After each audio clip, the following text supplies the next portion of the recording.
Nakakatakot, Julia Barreto nawala sa sariling katinoan ng malamang nabuntis ni Gerald Anderson si Gigi de la Lana.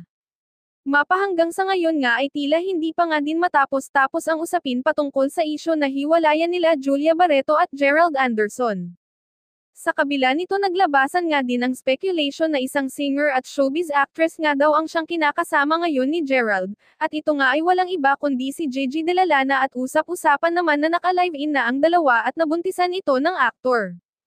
Ngunit sa pagkakataon naman na ito ay marami namang netizens at fans ng mga ito ang malaki ang panghihinayang sa matagal na pinagsamahan nila Julia at Gerald dahil sa huli nga daw ay hiwalayan din ang kinahantungan ng kanilang pagsasama.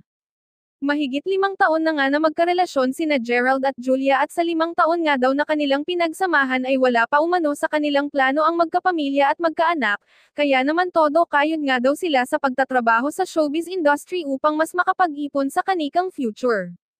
Ngunit ayon naman sa entertainment website usap-usapan sa naging blind item na isang aktor nga daw ay nakabuntis ng kapwa niya artista at madami ang nanghuhula at nagme-mention sa singer-actress na si Gigi de la Lana, dahil marami ang nakahalata at kumakalat na mga larawan nila Gerald at Gigi na nagtatagong magkasama on and off cam.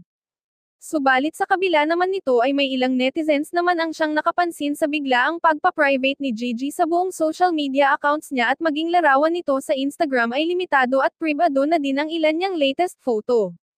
Ngunit sa ngayon nga ay tuluyan na ngang nagkalabuan ang pagsasama nila Gerald at Julia dahil na din sa pag-alis nito ng mga sweet photos nila ng magkasama. Ayon pa sa ilan marahil ang naging dahilan nga daw ng paghihiwalay ng mga ito ay kakulangan na din sa time management dahil sa pagsasabay nila sa pagtatrabaho at kanilang relasyon.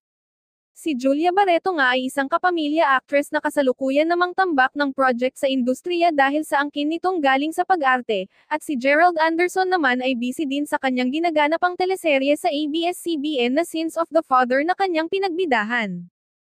Pahayag pa ng mga netizens, kung anuman nga daw ang pinagmulan ng lahat ng ito ay kayanin nila pareho, dahil sa buhay pag-ibig nga daw talaga ay hindi mawawala ang isang mabigat na problema at pagsubok na dumadating, dahil doon mismo sinusubok ng tadhana kung kakayanin nila pareho ang magtiyaga at magtiis pagdating sa pag-ibig.